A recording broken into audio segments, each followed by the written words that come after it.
Se pretende apoiar nosso canal e ajudar na geração contínua de conteúdo para você, é fácil. Basta visitar o link da lojinha na descrição sempre que precisar comprar algum produto. Com esse gesto simples, você estará oferecendo um apoio valioso.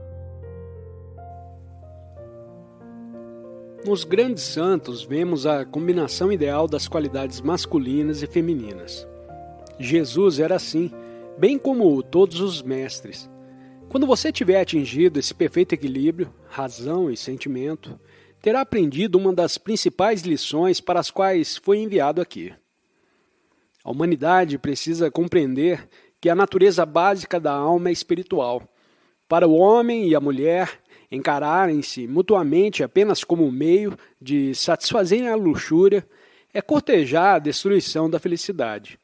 Lentamente, pedacinho por pedacinho, a paz da mente irá embora.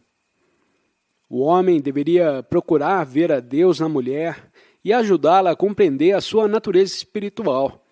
Ele deveria fazê-la sentir que ela está com ele, não só para satisfazer seu apetite sexual, mas como uma companheira a quem ele respeita e estima como uma expressão da divindade. E a mulher deve considerar o homem da mesma forma. Quando o homem e a mulher, de uma forma pura e genuína, se amam mutuamente, forma-se entre eles uma complexa harmonia do corpo, mente e alma. Quando o amor entre eles se expressa em sua forma mais elevada, o resultado é uma unidade perfeita. Duas pessoas que unem suas vidas para se ajudarem mutuamente na busca da realização divina lançam as fundações de seu casamento no alicerce correto, a amizade incondicional.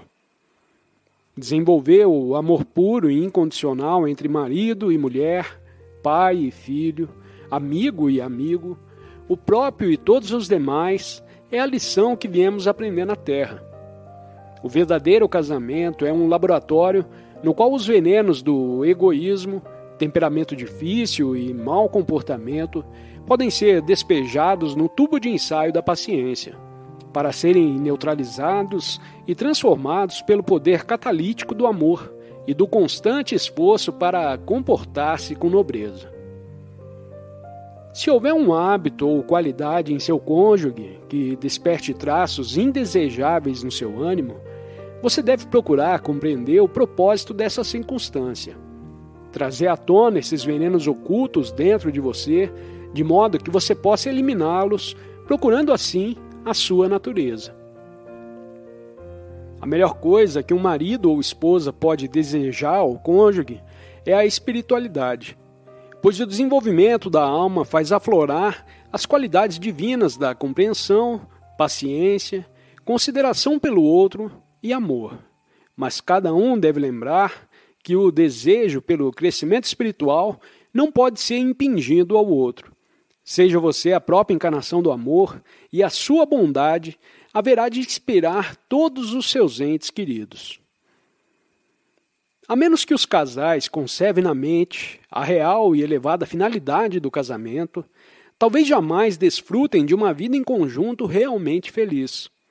Sexo em demasia, familiaridade excessiva, falta de cortesia, desconfiança, palavras ou atos insultuosos, discussões na frente de crianças ou de visitas, extravagância e o descarregar das dificuldades ou da ira no companheiro deveriam ser evitados para que o casamento seja ideal.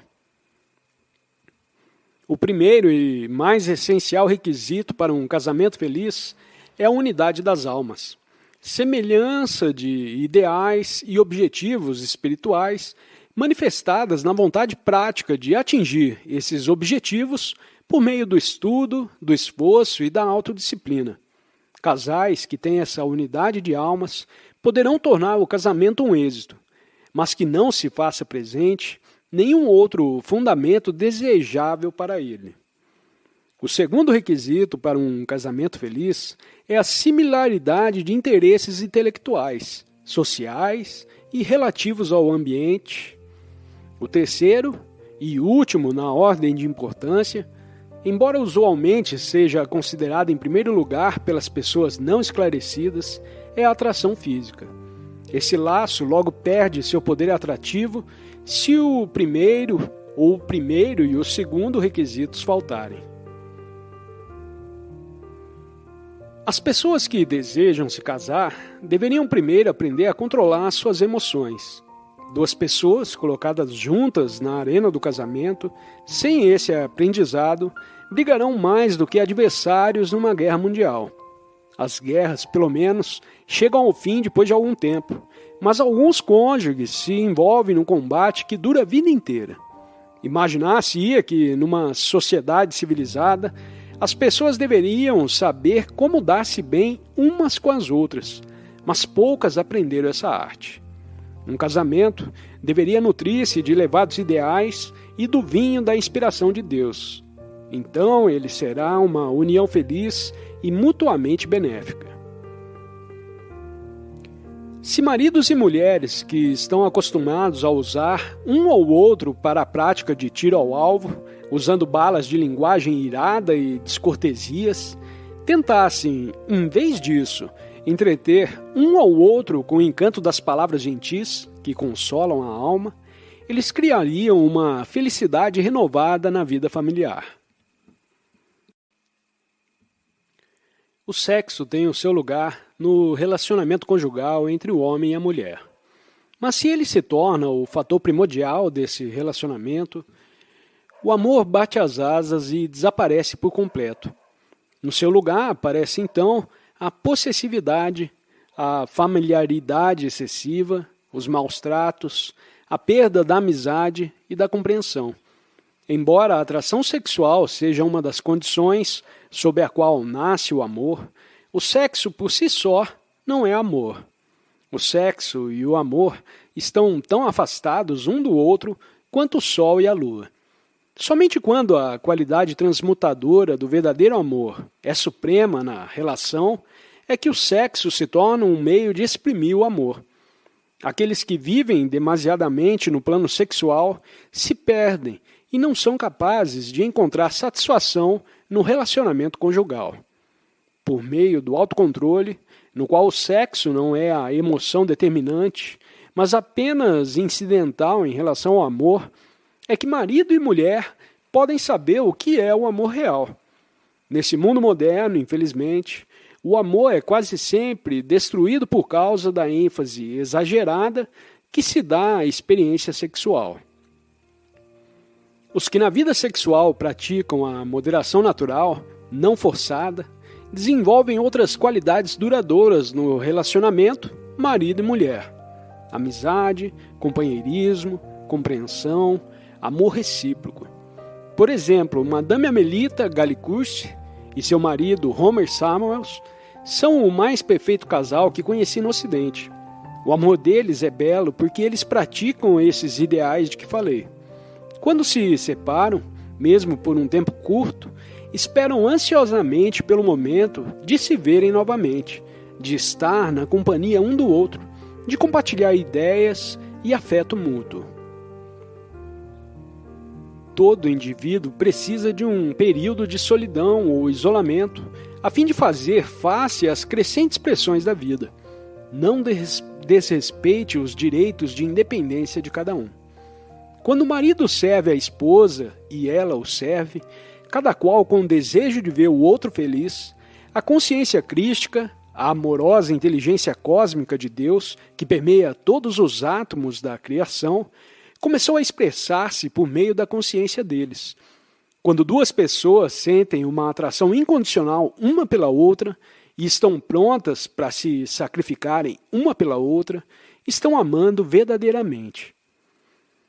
Desejar a perfeição para o ser amado e sentir alegria pura ao pensar naquela alma é amor divino. E esse é o amor que há na verdadeira amizade. Meditem juntos todas as manhãs e especialmente todas as noites. Tenham um pequeno altar doméstico onde marido, mulher e filhos se reúnam para oferecer devoção profunda a Deus e unir suas almas para sempre na eterna alegria da consciência cósmica. Quanto mais meditarem juntos, mais profundo se tornará o amor de um pelo outro. A amizade é o toque de trombeta de Deus, exortando a alma a destruir as subdivisões da consciência do ego, que a separam de todas as outras almas e de Deus. A amizade é a mais pura forma do amor de Deus, porque nasce do livre-arbítrio do coração e não nos é imposta pelo instinto familiar. Amigos ideais nunca se separam. Nada é capaz de romper seu relacionamento fraternal. O tesouro da amizade é o seu bem mais valioso, porque o acompanha para além dessa vida. Todos os verdadeiros amigos que fez, você os encontrará novamente no lar do Pai, pois o verdadeiro amor jamais se perde. Quando existe a amizade perfeita, ou entre dois corações, ou em um grupo de corações, num relacionamento espiritual, essa amizade aperfeiçoa cada um dos indivíduos. Existe um imã em seu coração que atrairá os verdadeiros amigos. Esse imã é o altruísmo. Pensar nos outros primeiro. Muito poucas pessoas estão livres do egocentrismo. Entretanto, pode-se desenvolver a qualidade do altruísmo muito facilmente, mediante a prática de pensar nos outros primeiro. Você não pode atrair amigos verdadeiros sem remover do seu próprio caráter as nódoas do egoísmo e de outras propriedades desagradáveis. A suprema arte de fazer amigos e se comportar divinamente, ser espiritualizado, puro e altruísta. Quanto mais suas falhas humanas forem eliminadas e as qualidades divinas vierem à tona, mais amigos você terá. A verdadeira amizade consiste em serem os amigos úteis mutuamente, oferecendo um ao outro entusiasmo nas provações, solidariedade na tristeza, conselho nas dificuldades e auxílio material nas horas de real necessidade. Aquele que ofereceu a sua verdadeira amizade ao outro abandona alegremente os prazeres ou os interesses egoístas em favor da felicidade do seu amigo, sem a consciência da perda ou do sacrifício e sem levar em conta o custo.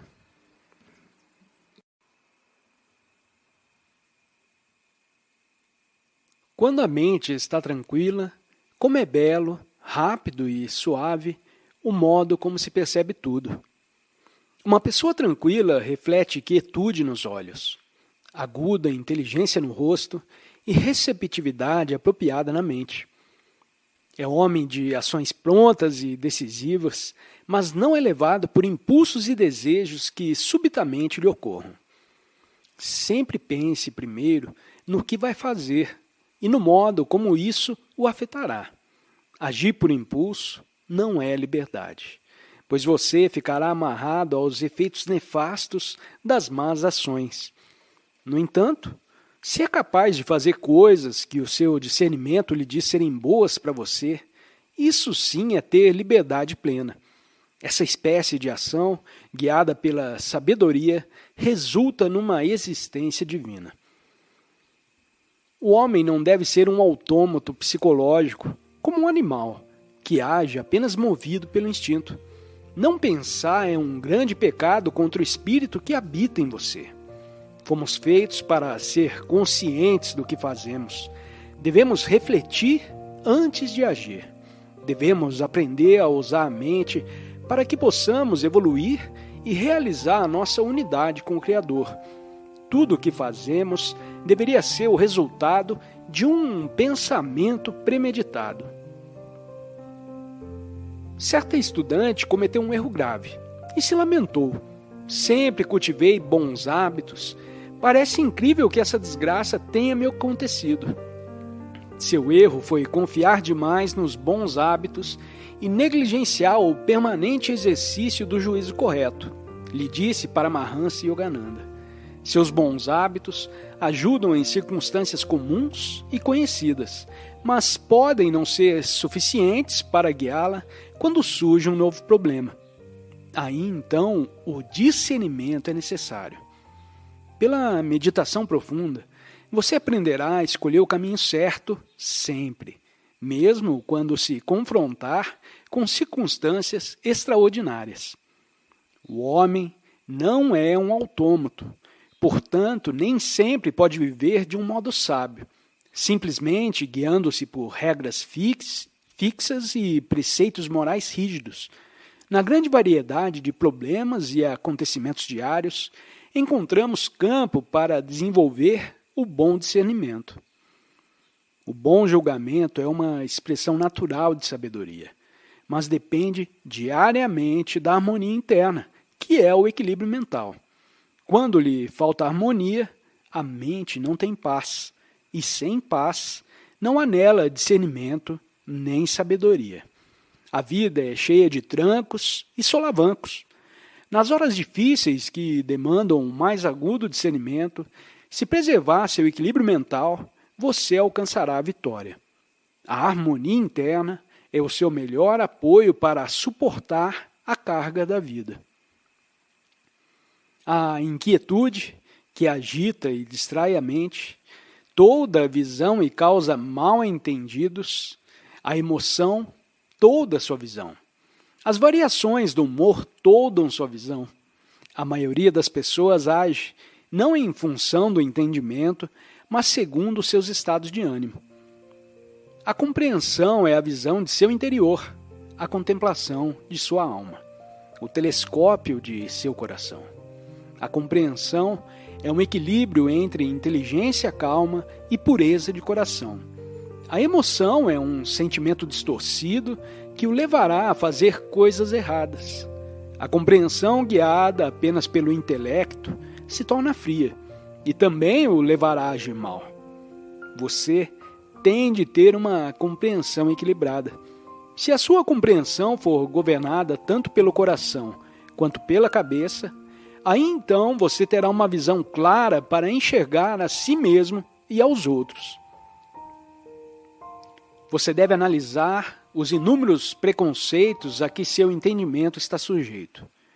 Sempre que estiver tomando uma decisão ou agindo, pergunte a si mesmo se está sendo movido pelo entendimento, pela emoção ou por alguma outra influência preconceituosa em sua mente. Enquanto estiver sujeito à ira ou à ambição, enquanto estiver influenciado pelo pensamento equivocado a respeito dos outros, enquanto estiver afetado pela incapacidade de compreender os outros, enquanto isso ocorrer, o seu próprio entendimento não terá clareza. A razão humana pode sempre achar prós e contras, tanto para as boas quanto para as más ações. Ela é intrinsecamente desleal. O discernimento reconhece como sua estrela polar apenas um critério: a alma. Imagine dois homens. À direita deles está o vale da vida e à esquerda o vale da morte. São ambos racionais, mas um vai à direita e o outro à esquerda. Por quê? Porque um deles usou corretamente seu poder de discernir, enquanto o outro usou mal esse poder, entregando-se com indulgência às falsas racionalizações. Preste atenção às suas motivações em tudo o que fizer. Tanto o glutão quanto o yogi comem. Mas você diria que comer é pecado por ser frequentemente associado à gula? Não. O pecado está no pensamento, na motivação. O homem mundano come para satisfazer a gula e o yogi come para manter seu corpo em forma. Há uma enorme diferença.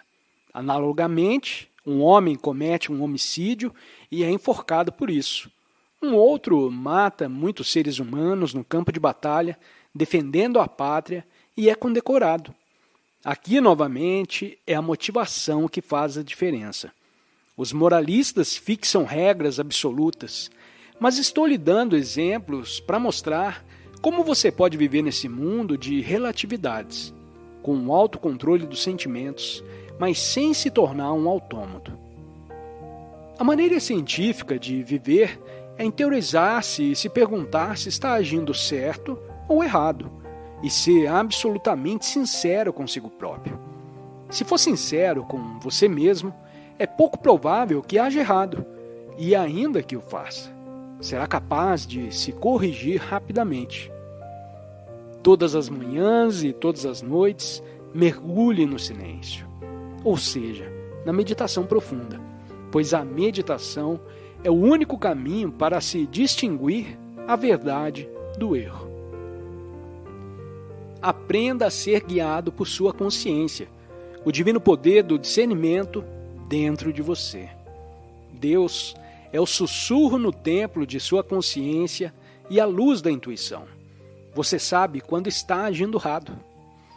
Todo o seu ser lhe diz, e essa sensação é a voz de Deus. Se você não o escuta, ele fica calado.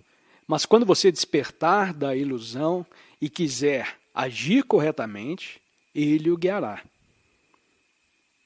Seguindo todo o tempo a voz interna da consciência, que é a voz de Deus, você se tornará uma pessoa verdadeiramente moral, um ser altamente espiritualizado, um homem de paz.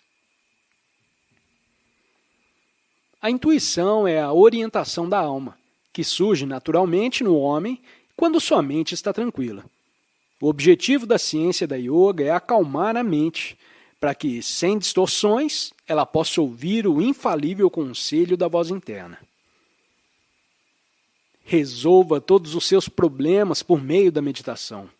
Sintonize-se com a ativa orientação interior. A voz divina tem resposta para todos os dilemas da vida. Embora a engenhosidade do homem para se meter em dificuldades pareça não ter fim. O infinito socorro não é menos inexaurível. Ao querer que dependamos exclusivamente dele, Deus não quer dizer que você não deva pensar por si próprio. Ele quer que você use a iniciativa. A ideia é a seguinte: se você não for capaz de buscar uma sintonia consciente com Deus, antes de mais nada, cortará o contato com a fonte e, desse modo, não poderá receber sua ajuda. Quando você se voltar primeiro para Ele, para qualquer coisa, Ele o guiará. Ele lhe revelará os seus erros para que você possa mudar a si próprio e ao curso de sua vida. Lembre-se, melhor do que 1 milhão de raciocínios é sentar-se e meditar em Deus até sentir tranquilidade interior. Então, diga ao Senhor: eu não posso resolver meu problema sozinho. Mesmo que eu tenha um número incalculável de pensamentos diferentes, mas posso resolvê-lo colocando em tuas mãos, pedindo primeiro a tua orientação e em seguida o analisando sob vários ângulos, buscando uma possível solução. Deus ajuda aqueles que se ajudam. Quando sua mente estiver tranquila e cheia de fé, após orar a Deus em meditação, você será capaz de ver várias respostas para os seus problemas. E porque sua mente se acalmou, é também capaz de escolher a melhor solução. Siga essa orientação e terá êxito. Isso é aplicar a ciência da religião na sua vida diária.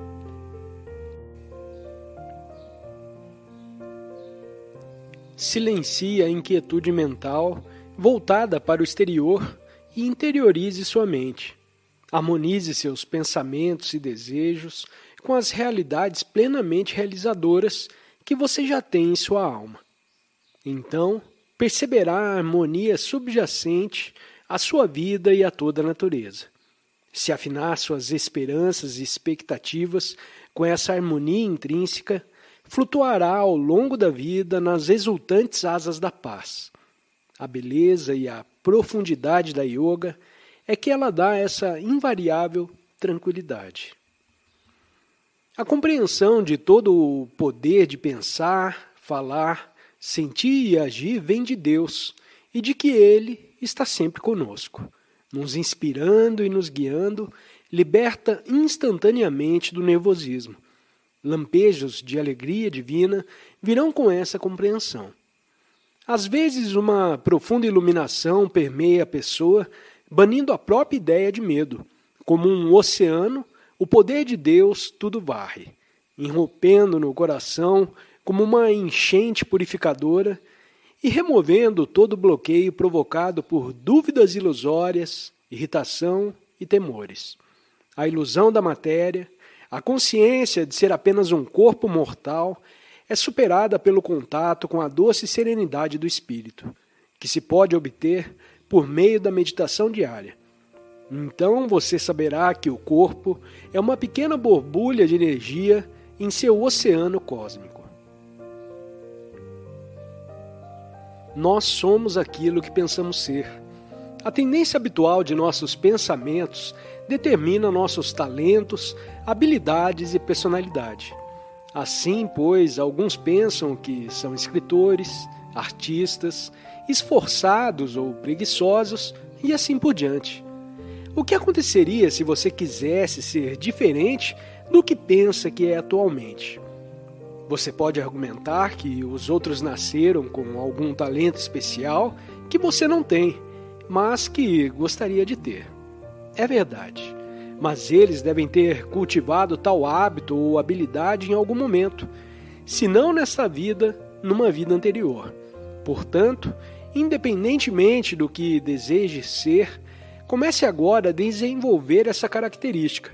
Você pode instilar qualquer tendência em sua consciência agora mesmo, desde que injete um forte pensamento em sua mente. Daí por diante, suas ações e todo o seu ser obedecerão a esse pensamento. Jamais se deve desistir da esperança de melhorar. Uma pessoa só é velha quando se recusa a fazer esforço para mudar. Essa estagnação é a única velhice que conheço. Quando alguém diz reiteradamente, não posso mudar, sou assim mesmo, então só me resta dizer, está bem, continue desse jeito, já que decidiu ser assim.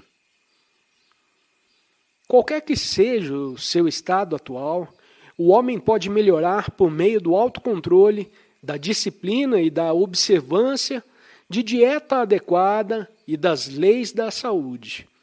Por que acha que você não pode mudar?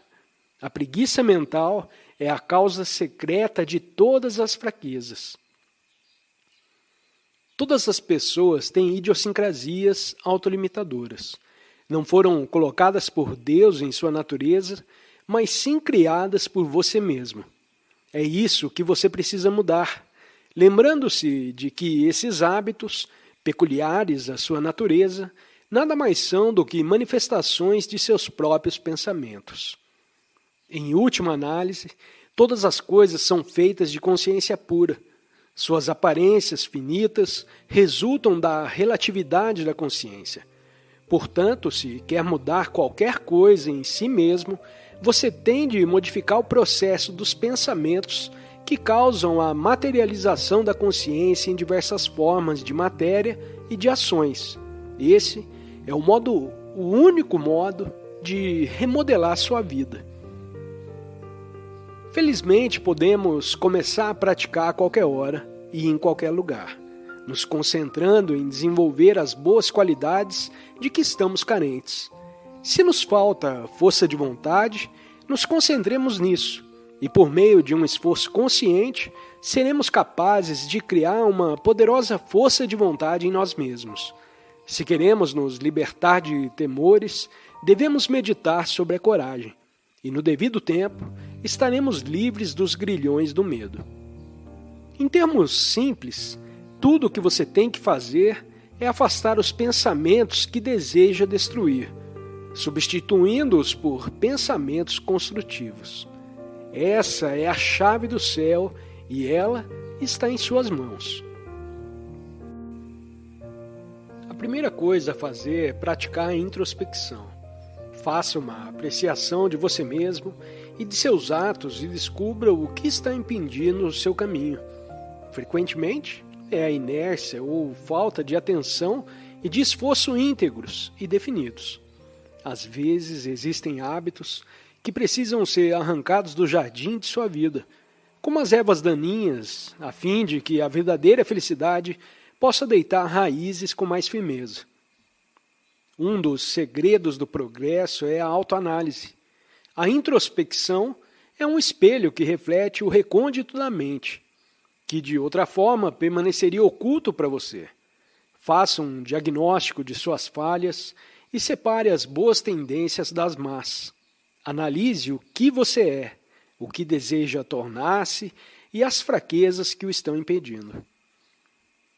Milhões de pessoas nunca analisam a si próprias.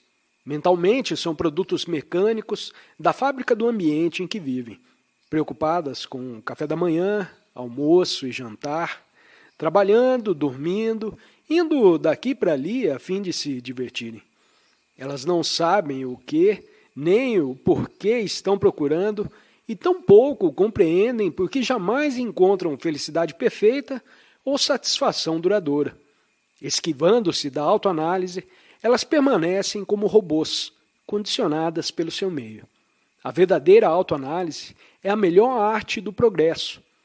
Todos deveriam aprender a se analisar desapaixonadamente. Anote diariamente seus pensamentos e aspirações.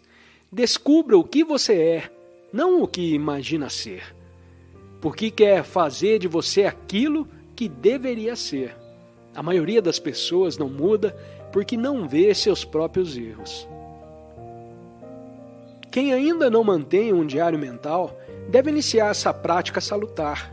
O conhecimento do quanto e de que maneira falhamos em nossas experiências diárias da vida pode nos estimular a fazer maiores esforços para sermos aquilo que devemos ser, mantendo esse diário e usando discernimento para destruir os hábitos que geram dores e sofrimentos, tanto para nós como para os outros, poderemos nos livrar deles. Todas as noites deveríamos nos questionar: durante quanto tempo estive hoje com Deus? Deveríamos analisar também quantos pensamentos profundos tivemos, quantos dos nossos deveres realizamos, quanto fizemos pelos outros, como enfrentamos as diversas situações do dia. Se olhar os gráficos de sua mente, você poderá ver se está progredindo diariamente. Você não quer se esconder de si mesmo. Você precisa saber exatamente como é. Mantendo um diário de suas práticas de introspecção, você será capaz de vigiar seus maus hábitos e estará melhor preparado para destruí-los.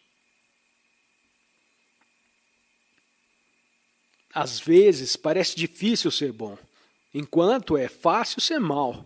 E também tem-se a impressão de que abandonar as coisas ruins é como perder algo. Mas eu digo que você nada perde a não ser as tristezas. Tudo o que os grandes mestres desaconselharam é como mel envenenado. E eu digo, não experimente. E você pode retorquir, mas é doce. Bem, meu raciocínio é que depois de experimentar sua doçura, ele o destruirá. O mal foi feito doce para iludi-lo.